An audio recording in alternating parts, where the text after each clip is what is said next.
নমস্কার বন্ধুরা, beauties kitchen and passion চ্যানেলে আমার পরিবারের সকল সদস্যদের জানাই স্বাগত। তো আজকে সকালটা কিন্তু ভীষণ মিষ্টি লাগছে। রোদ্দুরটা একদমই বেরোয়নি, ওয়েদারটা বেশ মেঘছায়া আর অল্প বিস্তর যেন ফুরফুর করে হাওয়াও দিচ্ছে। তাই একটু ওই আমার বারান্দা থেকে দূরের আকাশ দেখা যাচ্ছিল, ওই দিকটা একটু দাঁড়িয়েছিলাম। আর এখন এসেছি বাগানে। তো বৃষ্টিটা ঠিকঠাক হচ্ছে না বলে গাছগুলোও দেখো ঠিকঠাকভাবে সেই সুন্দর কচি কচি একদম পাতা বেরোনো, তার ডগে ডগে জবা ফুল, সেগুলো একটাও ফোটেনি। হওয়ার মধ্যে সুন্দর ওই পাতাবাহারি গাছ কয়েকটি বেশ সুন্দর হয়েছে। আর একটি ওই ঘাস ঘাস মতো দেখতে, তার ডগে ডগে যে বর্ষাকালটাতে ফুল হয়, সেই গাছটি একমাত্র ভালো হয়েছে। আজকে সকালটা অতটা ছোটাছুটি দৌড়াদৌড়ি ব্যস্ততা নেই, তাই জন্য একটু ধীরে সুস্থেই রান্নাঘরে যাব। তাই চারপাশটা নিজেও ঘুরে দেখছি, তোমাদেরও দেখাচ্ছি।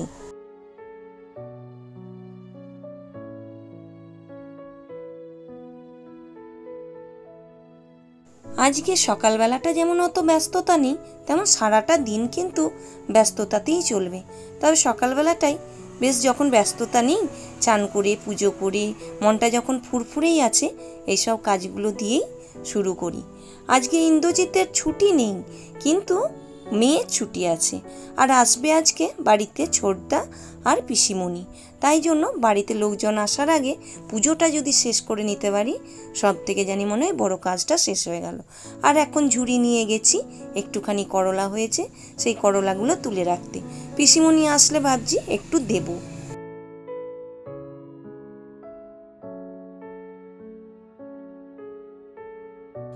মোটামুটি অনেকটা কাজ গুছিয়ে নিয়েছি। এখন এসেছি বাবিকে গানের আন্টির কাছে দিতে। আর এসেই দেখো কতটুকু ছোট্ট ছোট্ট তিনটে বেড়াল ছানা বসে আছে, একদমই ছোট্ট, এত কিউট লাগছে। মানে এদের এই ছোট্ট বেলাটাই জানি দারুণ লাগে। আর এইখানটাতে ছোট মানে পুটুর পুটুর করে তাকিয়ে আছে, বসে আছে। আর ওই দিকে দেখো আর একটা, আর ওইদিকে ইন্দ্রজিৎও রেডি হচ্ছে, আমি গিয়ে ইন্দ্রজিৎকে খেতে দেবো। আর আগের দিনকে যে একটু আধটু তরকারি আমি করেই রেখেছিলাম বেশি করে, আজকে যেহেতু একটু বেলা করে রান্না হবে, তাই ইন্দ্রজিতের খাবারটা রেডি করাই আছে। সকালে শুধু একটু ভাত করেছি, ওইটা করে আর খাবার দাবার গরম করেছি, মাছ রয়েছে অল্প বিস্তর, অনেক তরকারিও রয়েছে, সেটা দিয়ে দেবো, হয়ে যাবে। আর এদিকে তো এদেরকে শুধু আদর করলেই হবে না, এবার বাড়িও যেতে হবে। আর ওরা বেশ আদর খাচ্ছে একদম দারুণভাবে। আর একটাকে যে আদর করেছি, সে আবার গুটি গুটি পায়ে আমার দিকে আসছে।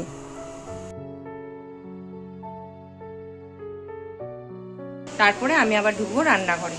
পিসিমণিরা আসবে, হঠাৎ করেই ঠিক হয়েছে। পিসিমণিদের নতুন ফ্ল্যাটের ওখানে যাবে, সেখান থেকে আসবে, এসে খাওয়া দাওয়া করে তারপর যাবে। কাল রাতেই জানিয়েছে। তো চলো, এখন তো রান্না করব। আজকের আইটেম ইচ্ছা আছে পোলাও আর চিকেন, আর চাটনি তো রয়েছে, ওটা মাস্ট, ওটা তো আর বলার নেই কিছু। আর ইন্দ্রজিতের মানে ডিউটি যাওয়ার আগে তো আর এত কিছু করা সম্ভব নয়। তারপরে আবার আজকে ছুটির দিন, বাবি গেল গানে, বাবিকে দিয়ে আসলাম। তারপর একটা যে অন্য দিন যেগুলো একটা তাড়াতাড়ি থাকে, সেই দিনগুলো তো আর সব দিন হয় না। আজকে ছুটির বার, একটু তো ঢিলেমি করে চলবেই, রেগুলারের মতো তো হবেও না। আর একটু মাছ এইসব খেয়েও চলে যাবে। তারপর আমাদের দুপুরে পিসিমণি ছোটদা ওদের জন্য রান্না করব। আর ইন্দ্রজিৎ রাত্রে এসে খাবে, ওর জন্য তোলা থাকবে। তো এখন আপাতত আমি মাংসটা ম্যারিনেট করে রেখে দিয়েছি। কত টক দই, একটু গোলমরিচ গুঁড়ো, আদা আর একটু নুন, একটু কাঁচা তেল, তো এটা ম্যারিনেট করে রেখে দিয়েছি। এখন এবার যাব পোলাওয়ের চালটা ধুয়ে একটু ঝরঝরে করে সেটাকেও একটুখানি মাখিয়ে চাকিয়ে রাখতে হবে, যা যেভাবে আমি করি আর কি, তো সেইভাবে করব। আর একটু আগেই তার মধ্যে তো আর একটা জ্বালাতন শুরু হলোই, এটা বৃষ্টি, মানে ঝমঝম করে শুধু যখন তখন বৃষ্টি নেমে যাচ্ছে আর ওপরে ছুটতে হচ্ছে। এই করেই অর্ধেক আরো সব শুকিয়ে যাবে, চলো এক্সারসাইজ হয়ে যাবে এই সময়। তো ওপরেতে জামা কাপড়গুলো এখন আবার রোদ্দুর বেরিয়েছে, তার জন্য দিয়ে এসেছি। এবার দেখা যাক, আবার যখন নামবে তখন আবার ছুটতে হবে। আর যখন হচ্ছে অনেকটা পরিমাণ বৃষ্টি হচ্ছে, একদম মানে তস সইতে দিচ্ছে না, দাঁড় ছুটে মেঘ ধরেছে, যেতে যেতে বৃষ্টি নেমে যাচ্ছে।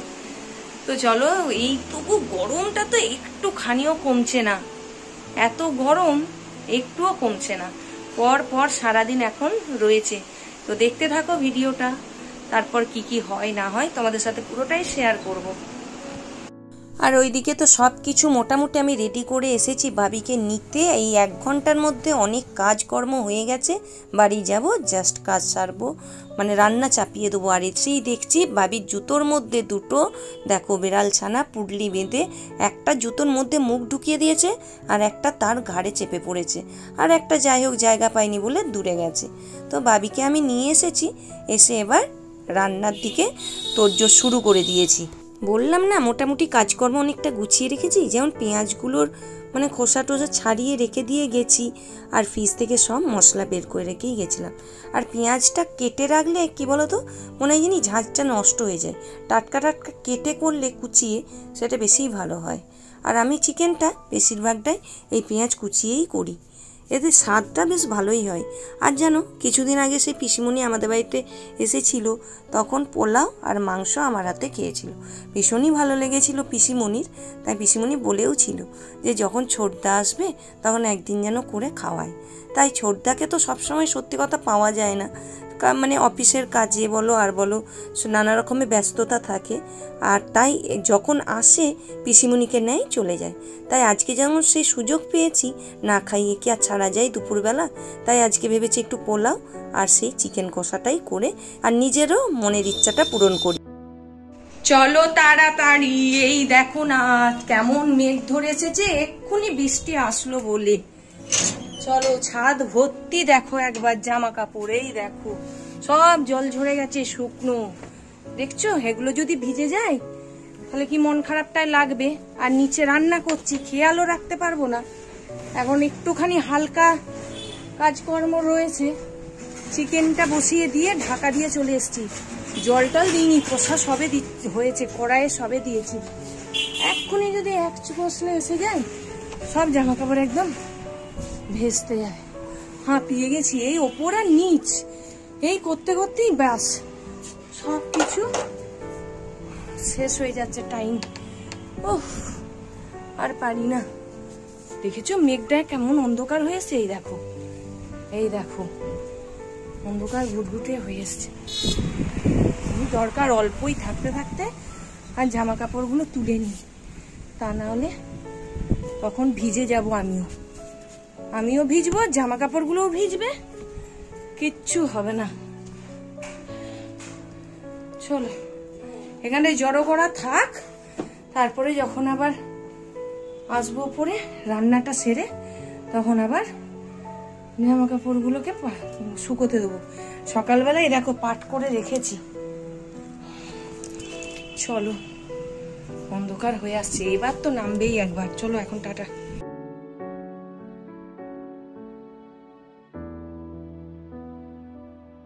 ব্যাস দেখো দুটো ওভেনেতেই দুটো আইটেম আমি বসিয়েই দিয়েছি। মানে শুনতে পোলাও মাংস এরকম হলেও সব থেকে কিন্তু এই রান্নাগুলোই সব মানে বেশ সহজ হয়, তাড়াতাড়ি হয়। তো এইদিকে বসিয়ে দিয়েছি পোলাওটা, আর ওইদিকে তো দেখতেই পেলে চিকেনটা কষা বসিয়েই দিয়েছি, আর কিছুক্ষণ আগেই বসিয়েছি।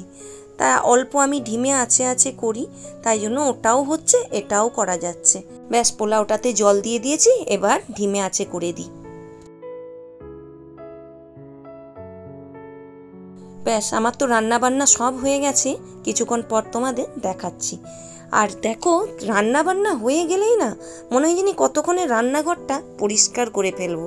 আমার তো ভীষণই মনে হয়, তোমাদেরও তাই মনে হয় না বলো? এই রান্নাঘরটা পরিষ্কার করতে পারলে মানে একটা বিরাট বড় কাজ সামলে ফেললাম, বিশেষ করে গ্যাস মোছা। ব্যাস আমার মোটামুটি পরিষ্কার পরিচ্ছন্ন হয়ে গেছে। তারপর বসাবো একটু নিজের জন্য চা। একদমই সকাল থেকে মানে চা খাওয়াও হয়নি, টিফিনটাও করা হয়নি, কারণ এদিক আর ওদিক করতে করতেই সময় যে কোন দিকে চলে গেছে সে আর বলতেই পারবো না।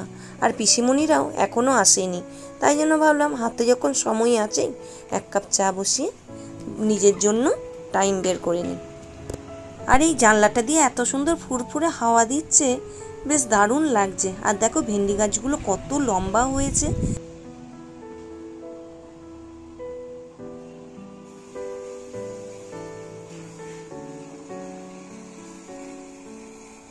মা আর আমি গল্প করতে করতেই পিসিমণিরা এসেই গেছে। তার এই দেখো চিকেন কষা আর এটা হলো পোলাও, পোলাওটাও কিন্তু খুব সুন্দর ঝরঝরে হয়েছে। এই দেখো, তো আজকে দুপুরের এই হলো মেনু। তো চলো তাড়াতাড়ি গুছিয়ে সাজিয়ে পিসিমণিদেরকে খেতে দিয়ে দিই। বেলা কিন্তু 9 করে অনেকটাই হলো। এবার আস্তে আস্তে খাবার দাবার দিতে দিতেই আরও একটু দেরি হবে। আর খাবার দাবারের পাটটা যতক্ষণ না মিটছে ততক্ষণ দেখবে সবাই মিলে একটু বসে গল্পও করা যায় না। আবার ছোটদা বলেছে আজকে এসে যে আমি কিন্তু আজকে তাড়াতাড়ি বেরিয়ে যাব, কারণ অফিসের কিছু কাজকর্ম রয়েছে ছোটদার, তাই হবে। তাই জন্য আসার সাথে সাথেই সুন্দর করে গুছিয়ে সাজিয়ে খাবারটা দিয়ে দিই, তারপর একটু বসে গল্প করব। পিসিমণিরা চলে গেলেই আবার সন্ধ্যাবেলা আসবে ইন্দ্রজিতের এক বন্ধুর বউ, সে আসবে, বিয়ে বাড়ি রয়েছে তার, আমার কাছে একটু রেডি হতে। কটায় আসবে যদি এখনো সেরকম কিছু জানাইনি, তবে বললো তাড়াতাড়ি নাকি আসবে।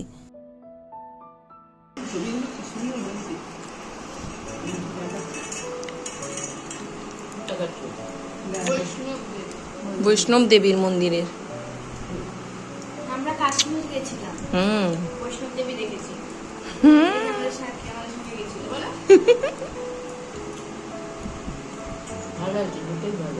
ভালো হয়েছে,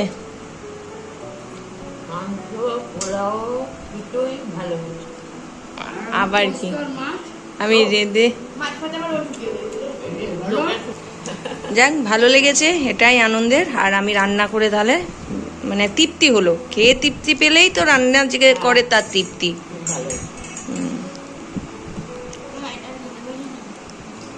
পিসিমণিরা তো খাওয়া দাওয়া করে 4টের মধ্যেই বেরিয়ে গেল, আর যাওয়ার সাথে সাথেই ওই ইন্দ্রজিতের বন্ধুর বউও এসে গেল। এই হলো সে, এর নাম কবিতা। তো দেখো এই হলো নর্মাল লুক, আর এখন হলো এই দেখো সাজার পরে। তো ও যেমনভাবে চেয়েছিল তেমনভাবেই ওকে রেডি করে দিয়েছি। আমার ফোনে ভিডিওটা তোলা হয়নি বলে আমি এখন স্টিল ফটোগুলোই তোমাদের সাথে শেয়ার করলাম। এই দেখো একদম রেডি হয়ে গেছে, আর কবিতা তো চলেও গেছে বিয়ে বাড়ি। টাইমের মধ্যে মোটামুটি সব কাজ হয়ে গেছে একদমভাবে। এখন এসেছি ওপরে সন্ধে দিতে। তার আগে দেখাই তোমাদেরকে এই টুনি বাল্বের সেটটা। আগের যেটা ছিল নষ্ট হয়ে গেছিলো, এটা আবার নতুন লাগিয়েছি। কি সুন্দর লাগছে না? ঠাকুর সিংহাসনেতে এরকম একটা আলো আমার সবসময়ই জ্বলে, একটা খারাপ হলেও আর একটা লাগায়। এইখানটা বেশ ভালোই লাগে দেখতে। তা এখন এসেছি এবার সন্ধে দিতে। সন্ধেটা দিয়ে দিই। সন্ধে যদিও অনেকক্ষণ হয়ে গেছে, এই টুকটুক করে কাজকর্ম বা ওকে রেডি করতে আর করতে একটু দেরি হয়ে গেল বলে এখনই সন্ধেটা দিচ্ছি।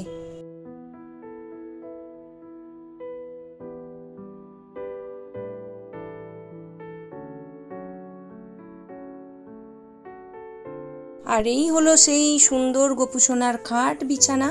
একটু পরিষ্কার পরিচ্ছন্ন করে দিয়ে গোপুসোনাকে একটু খাইয়ে দেব, তারপরে শুইয়ে দেব। তো এই তারই বন্দোবস্ত হচ্ছে গোপুবাবুর শোয়ার। এখন সকাল হলেই যে কোন দিকে সন্ধে হয়ে যাচ্ছে সেটা বুঝতেই পারা যাচ্ছে না। সত্যি এই মাত্র মনে হচ্ছে সকাল হলো, আর এক্ষুনি মনে হচ্ছে সন্ধে নেমে আসলো। আর বেশি দেখবে তাড়াতাড়ি দিনটা পেরিয়ে যায় যখন কোনো বাড়িতে লোকজন আসে বা এমনি একটু কোথাও যাওয়ার থাকে, সেই আনন্দের মুহূর্তগুলো তাড়াতাড়ি পেরিয়ে যায়। আর অবশ্যই তোমরা কিন্তু আমাকে জানিও কমেন্টস করে কবিতাকে কেমন লাগছে। ব্যাস, গপুর তো শোয়ার বন্দোবস্ত হয়ে গেছে, এবার গপুকে শুইয়ে দেব। আর আজকের পুরো দিন একদম দারুণ সুন্দরভাবে সব মিলিয়ে কাটলো। তো চলো আজকের ভিডিওটা এখানেই শেষ করছি। যদি ভিডিওটা ভালো লাগে অবশ্যই একটা লাইক, শেয়ার আর সাবস্ক্রাইব করে আমার পাশে থেকো। দেখা হবে এরকম নতুন আবার একটা ভিডিও নিয়ে। আজকে টাটা, বাই।